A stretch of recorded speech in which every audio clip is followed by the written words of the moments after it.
Can you imagine a world that is zero waste? No trash on the streets?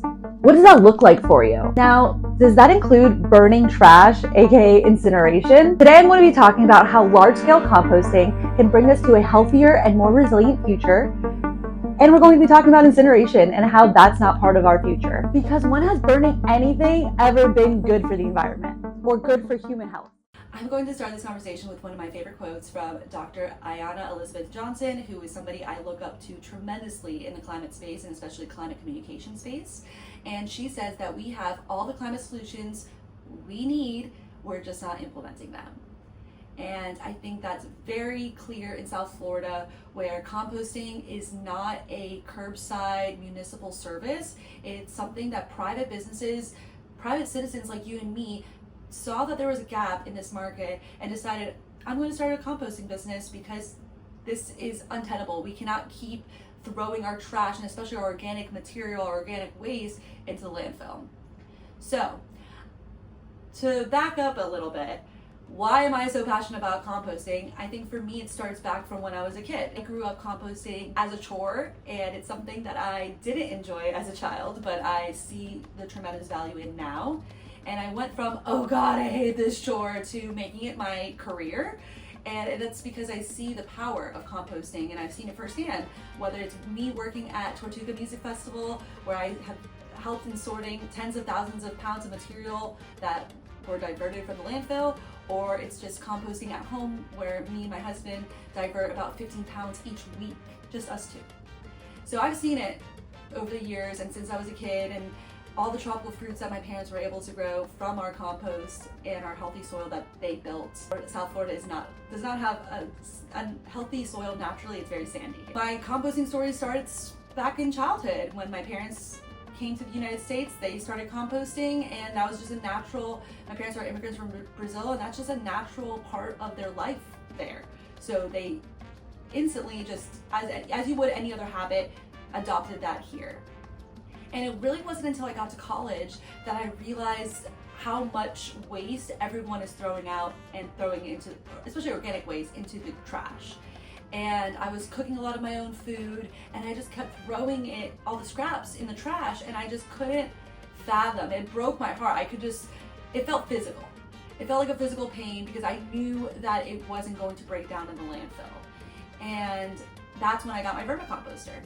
So that is a worm box that helps you, basically real worms that help you break down your organic material and turn it into worm castings, or basically worm poop, which will help fortify the soil. And I love my worm box, but it turns out it just wasn't helpful for me. Farmers basically were overwhelmed with how much material I was putting in the box. It doesn't work for somebody like me who's composting pounds and pounds and pounds each week.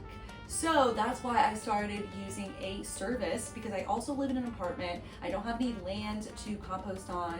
I don't have any way to do it other than using a service. So I use a service, renewable, in my area, South Florida, where they give me a bucket. I fill it up with all my organic material and paper products and anything that's organically based. That includes meat, dairy, and bones. And then I put my bucket outside, and they swap it out for a clean one, and the cycle continues. And that system has worked wonders, because I'm able to compost so much more than I could have ever before. And especially because the wide range of products or material that Renewable takes, because it's not just, the food scraps and the veggie and fruit scraps, it's also that meat, dairy, and bones. And they also take BPI certified compostable serviceware and cups and bowls and plates. So if you have a little party and you buy the right BPI certified plates like I do, then you can compost those. And it's really nice to have a zero waste event. It makes it very easy, and it's only possible because this service exists in my area now, because a private citizen took it into their hands, because the cities were not doing anything about it. It's important to know that these cities have contracts with waste management partners, waste management companies, who invariably have a monopoly on the situation, because waste management facilities are expensive. They're expensive to run, they're expensive to maintain, they're expensive to create a contract with a city every year or so. It's an expensive thing. And instead of us rethinking the way we're throwing away our trash, we're just opening up more landfills, building more incinerators, and that has a limit. We're talking about our current practices in Broward County, Miami-Dade, Palm Beach County. These are the 3 counties that we're going to be focusing on today's conversation. But when we're talking about the waste management practices in these 3 counties in South Florida, the majority of waste management is through landfilling, at least in in Broward County and in Miami-Dade County.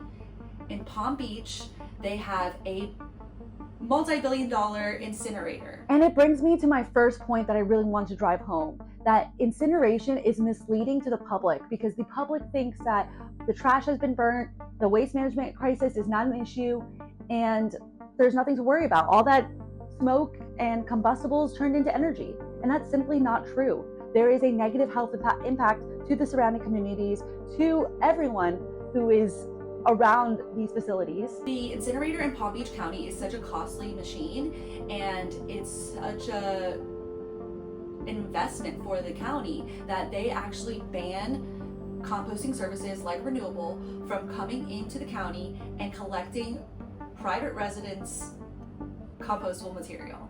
And I know you might be thinking that's not possible, that I can't believe it. Yeah, I couldn't either when I found all of this out. I thought there is no way a county could own their own residents' trash, including their compostable material. So if they wanted to compost, they're basically making it incredibly difficult for residents in Palm Beach County to compost. Something that really radicalized me when I learned about it a few years ago, learning that a county owns the residents' trash put things in perspective for me, because the reason why they especially don't want the organic material to be separated from the trash in Palm Beach County is because the organic material, like your food scraps, actually help to cool down the incinerator. It's called feedstock. So the incinerators are these giant machines that heat up and burn the trash and turn it into an ash. That ash is highly toxic. So that's the thing that I constantly hear about incineration, is that, oh, well, there's scrubbers to capture all of this smoke and all of that contain arsenic, lead, mercury, all these toxic heavy metals and other chemicals that are harmful to us, right? That the whole point of the scrubber is to contain all that so it's not released into the environment. However, those scrubbers are only so effective, and whenever someone brings up the incinerator issue, I never hear them bringing up the ash problem, because the toxic ash that is produced is then landfilled. So when you have an incinerator, you need both the incinerator and a landfill to put the ash in. The problem with ash is that it's very light and it can be aerosolized very quickly, because if it's not contained, it's really hard to contain, first of all, but then once it is released in any amount, it just spreads like wildfire into the air, and that ash contains all of that harmful chemicals and heavy metals that we do not want anyone alive to be breathing in. It's harmful. And what's really frustrating is that these incinerators, where they choose to build and house these incinerators, are always in communities with vulnerable populations. They're not putting these incinerators in affluent neighborhoods. They're putting the incinerators in areas where there's a high elderly population. They're putting it in neighborhoods where there's a high Black and brown population. It's absolutely environmental injustice, at the very least. It is so wrong that we are subjecting our people to incinerated garbage and the consequences of that incinerated garbage. Many studies to show that living next to an incinerator or landfill has detrimental health effects.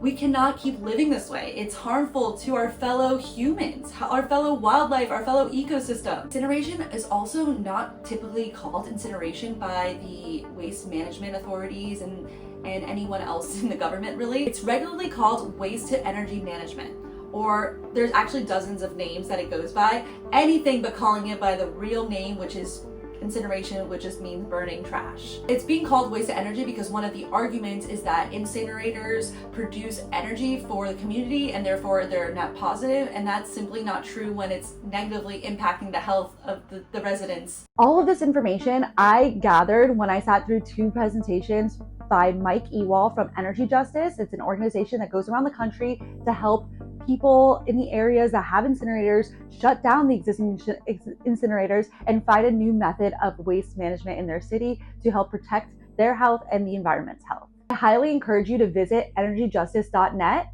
But right now, I just want to tell you some incredible stats that they provided through their white papers that they produce. Incineration is 2.7 times more expensive to build than coal, and it's also 11 times more expensive to maintain and operate than coal is. Than burning coal, people. Nuclear power is one of the most expensive forms of energy to create, and incineration is still 1.5 times more costly than nuclear power and also 4.2 times more expensive to operate and maintain. Waste to energy is a PR term. The reality is incinerators waste 3.5 times more energy than they recover when you account for the embodied materials that are lost when you burn your compostable materials, burn your recyclables, instead of turning that existing material into something else that can be used again. So you might be thinking, oh, so you want to landfill everything?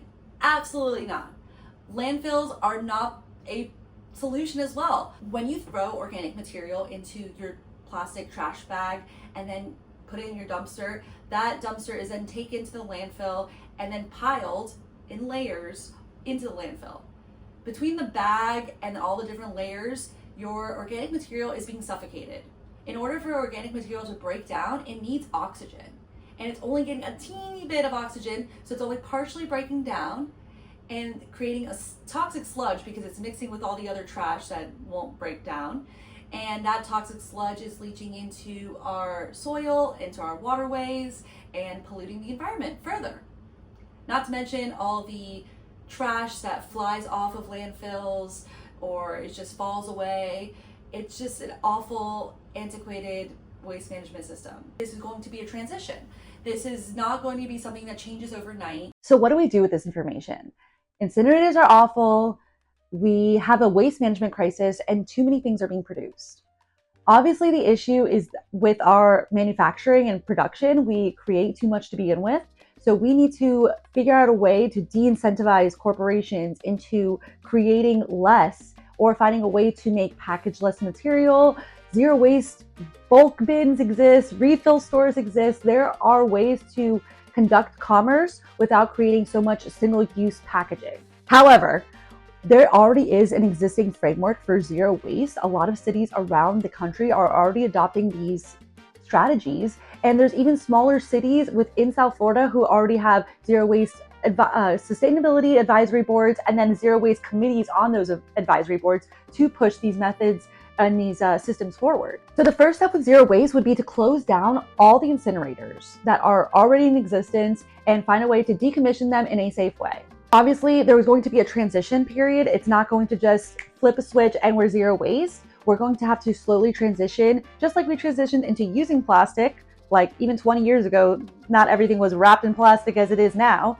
Just as we've transitioned to using plastic, we can transition out of using plastic and out of using incinerators and trying to reimagine how we waste and how we consume in the first place. Closing down the incinerators, municipalities will actually save money because these incinerators are very costly to maintain and operate, as we have learned. That money can then be transitioned into zero waste programs, which are far less expensive than an incinerator, and especially operating one. And then there's a lot of little granular things like getting into, we need to reduce, we need to reuse, we need to create programs that actually look to use the materials we already have and salvage the ones that are kind of harder. Like we need people to go into landfills and extract those materials that could be made into something else like glass or metals. And of course, composting. We need large-scale composting to be able to make a zero waste future. We need composting. And composting is amazing. What I love about composting is that I don't even have to do it nowadays. I can just reap all the benefits by using the service, and that's something that should be available to every person. I pay for this service, and this is something that should be provided by my city. There are so many ways of diverting compostable material. I think the best way will always be doing it at a professional level, like a commercial scale, but letting the professionals who run these businesses do it. That's what I think is the best, because I know that I'm getting a good quality product that has been made to the highest degree of accountability. We need more people to care about the way our trash is being managed. I know it's a difficult topic. People don't want to talk about it because it's gross and it's dirty and whatever it is. But our trash is coming back to haunt us, and we cannot keep pushing it off. These issues are impacting us now. We must elect the officials that actually want to see progress, who want environmental safety and protections, who understand that when the environment is healthy, the humans that inhabit that environment are healthy as well. Right now, West Palm Beach has an incinerator, as I mentioned, and they're looking to expand that facility and create a whole nother one in the same area, and we can stop it. In addition, Miami-Dade County is looking to build a new incinerator, and we must stop this problem. How do we stop this from happening? We need to be relentless. We need to reach out to our commissioners, the people who are voting on these incinerators, and have a stake in this. Did I mention that Palm Beach County, that the same commissioners that sit on the county for Palm Beach County also sit on the board for the Solid Waste Authority? Seems like a conflict of interest to me. I don't think the same people that are making huge decisions for the whole county should then also be making the same decisions for the Waste Management Authority. Composting is an essential part of the zero waste strategy. And it's zero waste because it doesn't produce any negative byproducts. There is no trash to manage. It produces jobs. And these composting businesses already exist. That's why we need you, citizens like you. If you're watching, you care. And that means that you have a voice, because now you're empowered with this information, and you can take this information, and I implore you, contact your reps, email, call, attend town hall meetings, tell your friends about this, tell your family members. A lot of people don't know. Every time I bring this up to somebody, they are shocked, because I speak to a lot of people who are well-versed in the environmental space, well-versed in the policies and the issues in South Florida. And so many people are not made aware of the incineration problem that we have and the waste problem overall that we're not facing. I am beyond excited to talk about this topic, clearly. So if you ever want to talk about it, please reach out to me.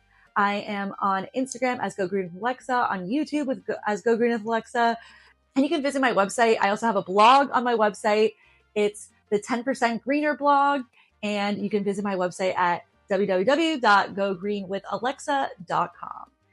All this information will be in the description, but I just want to give another big shout out to Mike Ewall at Energy Justice for opening my eyes to this topic and showing a nerdy trash girl how much more there is to learn. Okay, please share this video, share it with a friend, share it with somebody you know, post it somewhere, talk about it. Let's open this conversation and keep it going.